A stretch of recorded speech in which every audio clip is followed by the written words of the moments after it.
Hey! Tambala na! At eto na sila, ang nag-iisang masugid na tagahanga ni Nicole Yala. Chris Chuper! Kasama ang nag-iisang die-hard fan ni Chris Chuper, Nicole Yala! Mula sa Mahiwagang Burnay, ang kwento.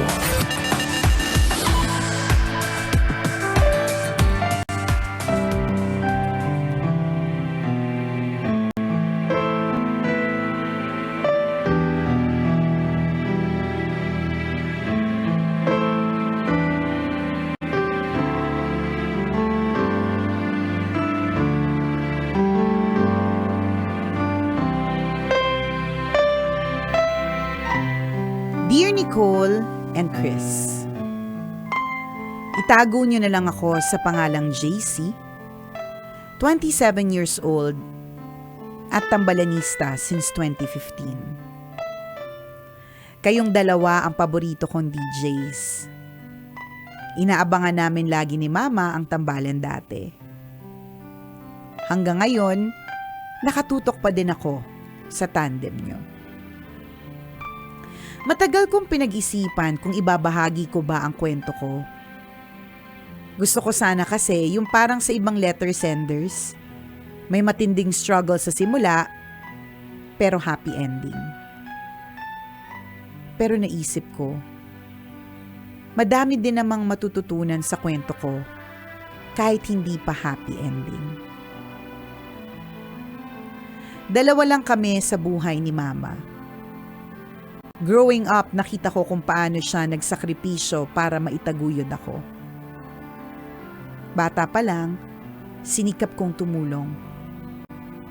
When I was in elementary, nagtitinda ako ng pancakes, candies, at palabunutan ng lobo para hindi na problemahin ni Mama ang baon ko. Nung high school, habang namamasukan si Mama bilang kasambahay sa ibang probinsya, nakituloy ako kung saan-saan para hindi na magbayad ng renta. Third year high school ako na magsimulang magkasakit si Mama. Lumobo ang tiyan niya at hindi siya makaihi. Sinugod namin siya ng kapitbahay sa ospital. May UTI daw si Mama at high blood din. For admission dapat siya sa ospital pero dahil wala kaming pera, inuwi ko na lang si Mama at pinainom ng herbal medicine. Mabuti na lang at eleksyon noon kaya madali akong nakalapit sa mga kandidato para humingi ng tulong. Huminto muna ako sa pag-aaral para maalagaan ko si Mama. Nang bumuti ang pakiramdam, nagtrabaho kami ni Mama sa Baguio bilang kasambahay. Dinugo si Mama ng malala pero hinayaan lang namin. Ayaw gumastos ni Mama sa check-up kasi nag-iipon siya para makabalik ako sa pag-aaral. Nasunugan pa ng bahay ang amo namin at dahil wala na silang pampasweldo, umuwi kami ng Pangasinan. Nag-aral ako ulit habang namamasukan si Mama bilang tagaluto ng pigar-pigar sa isang kainan. Hindi ako nakapagkolehiyo agad after high school. Saktong nakuha si Mama bilang caregiver. After 3 months, dumaing na si Mama. Nahihirapan daw siya. Para makapagpahinga siya, pinupuntahan ko si Mama at ako ang gumagawa ng ibang gawain niya. Isang araw tumawag ang anak ng inaalagaan ni Mama na nasa ibang bansa. Nakita ako sa video call at sinabing, pag-aaralin ako ng college basta tulungan ko si Mama. Natuwa kami ni Mama dahil makakabalik na ako ulit sa pag-aaral. One day, na-stroke si Mama at na-paralyze ang kalahati ng katawan niya. Pinagsabay-sabay ko ang pag-aaral, pagtatrabaho, at pag-aalaga sa nanay ko. Sa umaga, nasa bahay ako ng amo namin para mamalengke at gumawa ng iba pang gawaing bahay. Pagkatapos, diretso ako sa school. Paglabas sa eskwela, pupunta naman ako sa ospital para bantayan si mama. 3 taon na ganito ang buhay ko.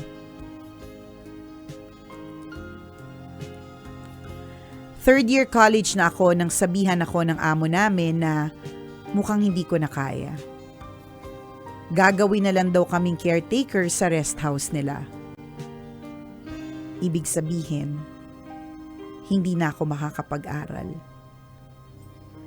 Nadurog ang puso ko kasi diploma na lang ang nakikita kong susi para makaahon kami sa hirap. Akala ko, yun na ang pinakamabigat na dagok sa buhay namin. Hindi pa pala. Na-diagnose na may ovarian cancer si mama. Pwede naman daw operahan para tanggalin ang bukol, pero mababa ang chance for mama to survive. May sakit kasi siya sa puso kaya may posibilidad na kapag tinurukan ng pampamanhid, hindi na mag-pump ang puso niya.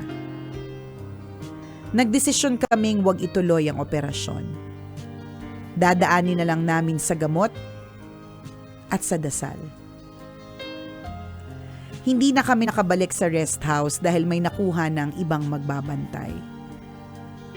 Pinasok ko ang online sales para may pangrenta sa bahay namin ni mama. Hindi ko makakalimutan ang araw. December 16, 2020. Nagising ako sa iyak ni mama. Masakit daw ang tiyan niya. Pinahiran ko ng ointment para maibsan ang sakit at binantayan ko siya hanggang mag-umaga. Palabas sana ako para bumili ng almusal nang makita ko na sumusuka si mama. Dahan-dahan ko siyang inuupo. Ayoko pa. Hindi ko pa kayang iwan ang anak ko. Marahang bulong niya. Kung pagod ka na mama, magpahinga ka na. Kaya ko na mama. Huwag kang mag-alala. Hindi masasayang ang lahat ng paghihirap mo. Mahal na mahal kita. Umiiyak kong sagot. Niyakap ako ni mama ng mahigpit at unti-unti nawalan siya ng hininga. Hindi ko kayang i-describe ang sakit at panlulumo na naramdaman ko nung araw na yon. Sa ngayon, nag-iipon pa din ako para makabalik ulit sa school.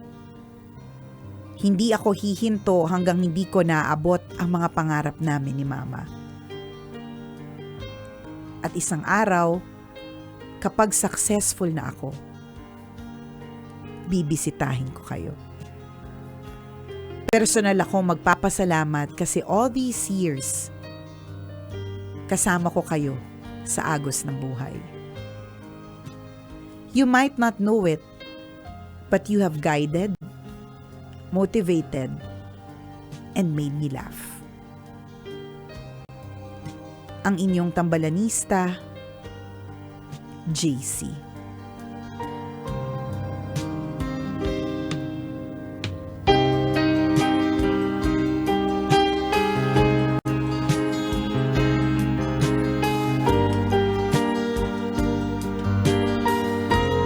Alam mo partner, kahapon pa tong Bornay ha.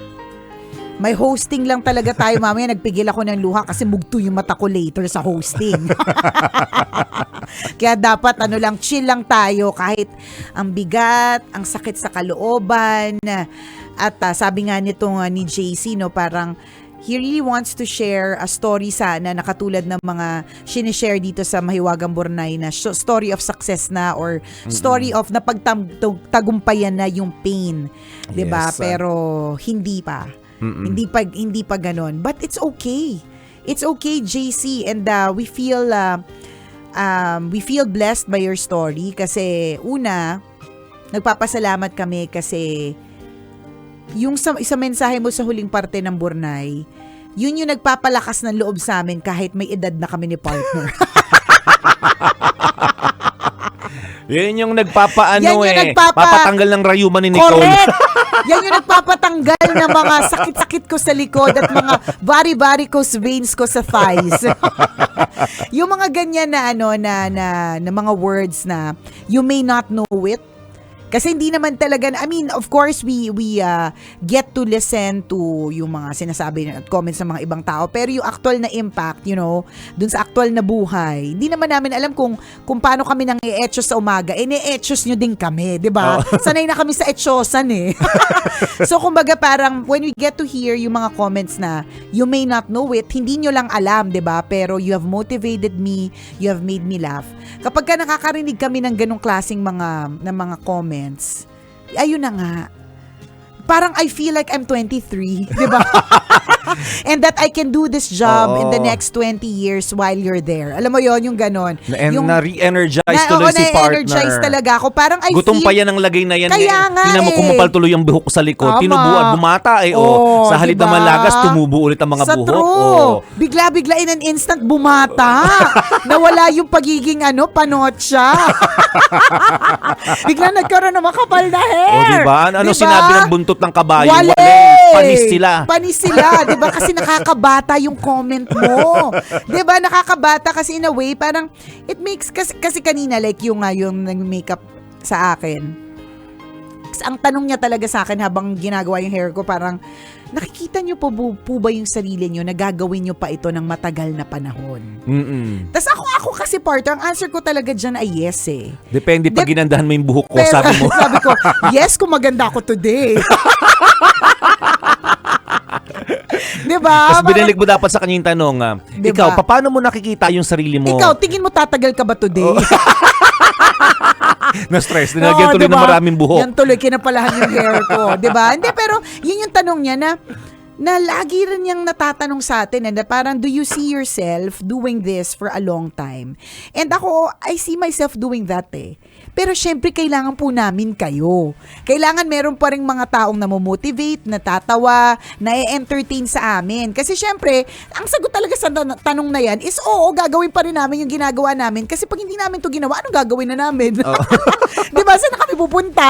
Diba? Wala naman kaming ibang pupuntahan kundi ite. Ganun. So, pagka nakakarinig at basa kami ng comments na ganyan, na napapatumbling split kami as if we are 23. Diba? So, thank you. Kung nagte-thank you ka sa amin, nagte-thank you din kami sa iyo, 'di ba? And speaking of bago namin himay-himayin yung mga eksena mo sa buhay diyan ha. Today din po, July 14 is the first time na lalabas ang video podcast ng Tambalan. Yes. Yeah, 'di ba? So kung halimbawa nga nakita natin na magtatagal tayo na marami pang taon partner sa Tambalan, ganun din sa podcast po namin. 'Di ba? So hindi lang on radio but also on our podcast. So meron na pong video podcast. I'm not sure what Sana time. naman, nag-evolve na. Correct. Hindi na lang basta boses yung mapapakinggan ninyo. So kung gusto nyo makita yung ganitong klaseng setup, how we talk on air, ganyan, yung ganitong klaseng setup on our podcast, meron po tayong episode for today. It starts today, July 14, yung ating video podcast. So search nyo lang po sa Spotify because we are a Spotify exclusive. Yan. O diba, ang daming chances na pwede nyong mapanood at mapakinggan ng Tambalan. Kung hindi ka Yes. nagigising ng ganitong oras o busy ka ng ganitong saktong oras, pwede mong mapanood at mapakinggan ng Tambalan anytime of the day at your most convenient time sa Spotify. Yan, diba? So, thank you, nun. Podcast Network Asia, sa mga opportunities Yes. na binibigay nyo po sa Thank amin. you. So anyways, mabalik tayo kay Jan. Sabi nga Jan, kung hindi pa happy, hindi pa ending. Yes. And I like what you said, na sinabi mo na hindi ako titigil hanggat hindi ko natutupad yung mga pangarap namin ni Mama. At kapag ganyan ka-motivated, hindi imposible. Posible talaga ang success sa'yo. And I'm sure your mother is smiling. Yeah, nakangiti siya, masayang-masaya siya sa napalaki niyang bata, 'di ba? At alam niya nga, you will go a long way. Totoo yun, no? Habang pinapakinggan namin yung story mo, yes, it's a story of sadness, but it's also a story of hope. Panghawakan mo lamang yun, no? Nakakatawa. Tama yung sinabi ni partner. Nandun ka na you made the first step. 'Di ba? Kasi ibig sabihin na nasa puso mo na yung gusto mong gawin eh. And that's the start. Yes. So wag mong pakakawalan yung motivation na yan, yung determination na yan para tuloy-tuloy na yung pagkuha mo sa mga pangarap mo. And excited kami sa pagbisita mo, 'di ba? Yes. Kasi ibig sabihin noon na nagawa mo na, 'di ba? Kumbaga parang kung ano man yung nakapagtapos ka na ng pag-aaral, nagtatrabaho ka na, 'di ba? Yung ganun. So we are excited for that day to come na nasasabihin nyo, ako po yung binasa po ninyo noong July 14. Yes. Ako po si JC. Ito na po ako ngayon. May dalang alay. Diba? Kung ano man yung alay mo na yun, saka na natin pag-usapan. Kaya nga, depende sa sweldo ko yan.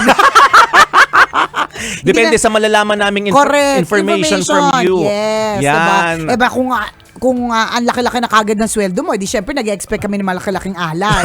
Diba? Pero kung halimbawa, hindi pa, kasi nag-uumpisa ka pa lang, nakatapos ka pa lang nagpag-aaral, at natanggap ka pa lang sa trabaho, wala namang kaming ine-expect na so much in return. Diba? Depende. Saka natin pag-usapan. Yes, let's cross the bridge when we get there. Yan. So, usapan natin, it's a deal, ha?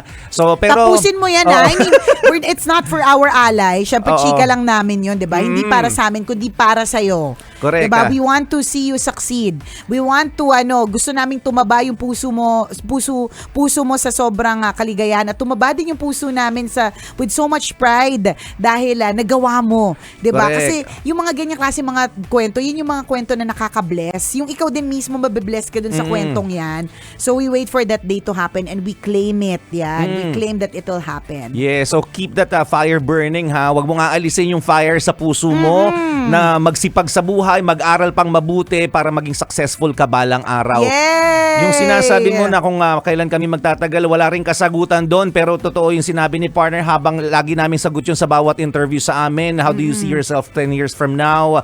Hanggat nandyan po kayo, nandito rin po kami. Bala ka bang umalis? Ha? Para sabihan mo lang ako, ha? Para magpaplano-plano na din ako. Para magplano-plano na din ako. Ganyan. Huwag ka nang gugulat, ha? Pag iniisip ko, saan tayo pupunta? Kaya nga Sa true, di ba? Oo, sa edad natin sa edad na to. ito. Oo, may limit na yung pwede nating gawin. So, habang nandyan po kayo, mananatili po ang tambalan sa radyo. Kinalalagyan na po namin. Sa kinalalagyan namin. Malay natin, mag-evolve pa rin, di ba? Maliban sa podcast, kung ano pa magsulputan ng mga app or mga platform. Papatulan diba? namin lahat yan. Oo, di ba? I-explore natin yan para lamang manatiling matatag ang ating bonding sa isa't isa. Correct. Yung sinabi mo na hindi namin alam na di ba parang gina-guide ka namin, motivate ka we are namin. giving you motivation for tambalan. It's an answered prayer. Yes. Sobrang pinagpe-pray namin yon every day. Hindi nyo lang din alam, Oo, di di ba? nyo lang alam. Madasaling kami, hindi lang halata. Mukha lang kami may mga sungay. Oo, diba? Tsaka para kaming umuusok na mukha lang kami hindi mapagkakatiwalaan talaga. Diba? But before going to work, we also pray that sana po, Lord, ngayong araw na ito, we make people happy. Diba? Let this be a good segment. Yes. Ganon. Lagi naming prayer yun. Totoo yun. So, it's an answered prayer kasi ikaw yung nagbigay ng isang patunay na naging ganun yung purpose ng tambalan sa buhay mo. Maaari siguro sa ibang mga tambalanista pa rin o sa ibang mga listeners. So, pag nalaman po namin, again, pagpapasalamat din namin sa Diyos yan kasi dinidinig niya yung panalangin namin. Correct. So, Maraming salamat din sa iyo. 'Di ba? Kung nagpapasalamat ka sa amin, nagpapasalamat din kami sa iyo, Tama. JC. O, diba? The Oo. feeling is mutual, JC. Yes. And we pray for your success and we claim that victory for you. Correct. Diba? Para happy na talaga si Mama. Oh, don't forget the deal ha. Siguro ang nakita ko nito Mga 2 years? 1 to 2 years, no? Oo, mga ganun. Tapos Yan. siguro magtatrabaho siya sa ibang bansa, kikita ng Pwede, dolyares. pwede, Tapos makakapag-asawa ng mayaman. Yan, diba? Tapos puput up ng malaking business. Ganyan. Tapos itutour tayo sa ibang bansa. Ayan naman, nakikita ko talaga. Alam mo, ang tawag dito, advance mag-isip, di ba? Manifest, di ba? Yun tayo sa pag-manifest. Oh, yan. yung pinaganda mo yung explanation, kunyari, mabait ka, magandang intention mo, Yeah, pero sa bandang totoo huli, lang, gusto mo talagang mambudol. Budol is life. Nakakaloka. Pero thank you, JC. Thank you for Yes. sharing your story. We pray for your success. At kung ikaw, Kabisyo, meron ka rin ganyang klaseng kwento, hindi pa man happy kasi hindi pa ending, pwede mo kaming i-email. Send your stories at Mahiwagang burnaystory@gmail.com. Mali mo kwento mo na ang ating pag-uusapan sa mga susunod na araw, kaya send mo na yan, Kabisyo. Bago kami umexit, huwag natin kakalimutan, partner, na for today, magbibigay pa rin tayo ng 1,000 pesos para sa ating FanScan. Kaya Manila, scan mo na! Para sa lahat ng mga kabisyo natin sa Metro Manila, kung ikaw ay nakatutok sa amin, sa aming Facebook Live, Social TV, sa aming website, pwede sa aming app, ayan, pwede mong i-scan now na dahil pina-flash na po natin sa ating screen ang ating QR code. So itatapat mo lang yung camera ng iyong cellphone, automatically meron link na kailangan mong i-click, tas that link will lead you to a couple of questions na sasagutin mo for a chance to win 1,000 pesos. Ngayon kung wala kang, hindi ka naka-FB Live, naka-radyo ka, pero yung sinasakyan mong UV Express, merong sticker na bago ng love, meron po yung QR code. Tapos kung makita nyo sa palipaligid na bumabiyahe yung aming sasakyan na Love Radio, di ba? Na may QR code, ng bago po ang sticker ng Love Radio na sasakyan po namin. May QR code din po. So many ways para ma-achieve yung QR code na yan. At ang ating question for today is sa Pinoy Love Team, kung si Catherine Bernardo ay kay Daniel Padilla at si Liza Soberano naman ay kay Enrique Hill, sino naman ang ka-love team ni Nicole Yala? Ako pala for today's video. Okay, for the win. Sino love team ni Nicole? Letter A. Jowa Di Cren. Letter B. Chris Chuper. Letter C. Totoy Bato. Sure na sure ako may mga mag-answer ng B talaga. Yung mga hanggang ngayon umaasa maging tayo, partner. Simple lang ang sagot sa tanong. Siyempre kung ikaw ay tunay na tambalanista, alam mo ang answer to that question. Kaya go, go, go! Sagot na for a chance to win 1,000 pesos mamaya po sa programa ni Lala Banderas. I-announce niya kung sino ang maswerte. And tomorrow, lahat ng mga hindi pinalad mula Lunes hanggang ngayong araw na ito, may chance kayo ulit, bobolahin ulit ang iyong pangalan. Uy! For a chance to win magkano? 6,000 pesos! Ang bongga naman nun, kaya wag mag-alala yung mga hindi pinalad, ulitin namin, yung mga hindi sinuwerte nung Lunes hanggang Huwebes, hanggang ngayong araw na ito, kasama pa rin po yung entries nyo hanggang bukas. Correct. Kaya diba? Scan lang ng scan. Scan lang ng scan. Join lang ng join. Maraming salamat sa pagtutok, mga kabisyo. Muli ako po si Nicole Yala. At ako naman si Cambio King Chris Chuper. Na nagpapaalala, walang matatag na relasyon sa malanding may determinasyon. Yun!